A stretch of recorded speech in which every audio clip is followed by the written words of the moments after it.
আমরা মিরপুর ডিওএইচএস কেন্দ্রীয় সেন্ট্রাল মসজিদের সামনে মাঠে যখন আমাদের ভিডিও শ্যুট করছিলাম তখন একটা ছোট্ট বন্ধু আমাদের কাছে এসে হাজির। তুমি একটু কাইন্ডলি ক্যামেরাতে তোমার নামটা বলতে পারবা? তামিম। আরেকবার বলো জোরে। আচ্ছা, আমি একটা কাজ করি, আমি মাইক্রোফোনটা একটু খুলে নিই। হ্যাঁ, তোমার নামটা বলো। তামিম। তামিম। তোমার পুরো নাম কি? তামিম? তামিম হাসান। তামিম হাসান। আচ্ছা, তামিমকে আমরা ক্যাডেট কলেজ ভর্তি পরীক্ষা নিয়ে কিছু প্রশ্ন করব। আচ্ছা, প্রথমেই তামিম আমাকে বলুক, তামিম তুমি কি ক্যাডেট কলেজ নামে কোনো কলেজের নাম কখনো শুনেছো? জি। আচ্ছা, বলো তো এটা কোথায়, বা তুমি জানো ক্যাডেট কলেজে কি হয়?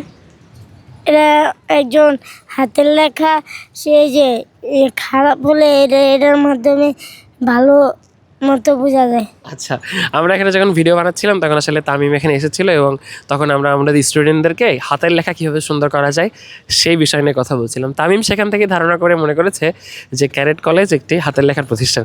না তামিম, ক্যাডেট কলেজ কোনো হাতের লেখার প্রতিষ্ঠান না। ক্যাডেট কলেজ হচ্ছে বাংলাদেশের মোট 12টি ক্যাডেট কলেজ আছে এবং কেউ চাইলে ক্লাস 6-এর শেষে যে পরীক্ষা দিয়ে ক্যাডেট কলেজগুলোতে পড়তে পারে এবং ক্যাডেট কলেজে পড়ার সবচেয়ে বড় বেনিফিট হচ্ছে তুমি এখান থেকে বাংলাদেশ সশস্ত্র বাহিনীতে যোগদান করা সবচেয়ে সহজ হয়ে যায়।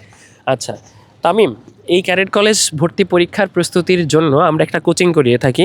সেই কোচিংয়ের নামটা হচ্ছে প্রেপ আওয়ার একাডেমি। তুমি এই 3টা ওয়ার্ড আরেকবার বলতে পারবা? Prep our academy.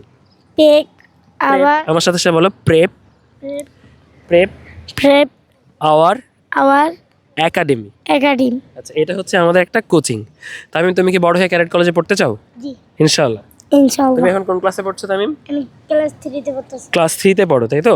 G class 3? 3-তে পড়ি। আচ্ছা, তোমার মাদ্রাসার নাম হচ্ছে রহমানিয়া ইসলামিয়া মাদ্রাসা। মাদ্রাসা। আচ্ছা তামিম, তোমার জন্য অনেক দোয়া থাকলো আমাদের প্রেপাওয়ার একাডেমির পক্ষ থেকে। তুমি ইনশাআল্লাহ অনেক বড় মানুষ হও।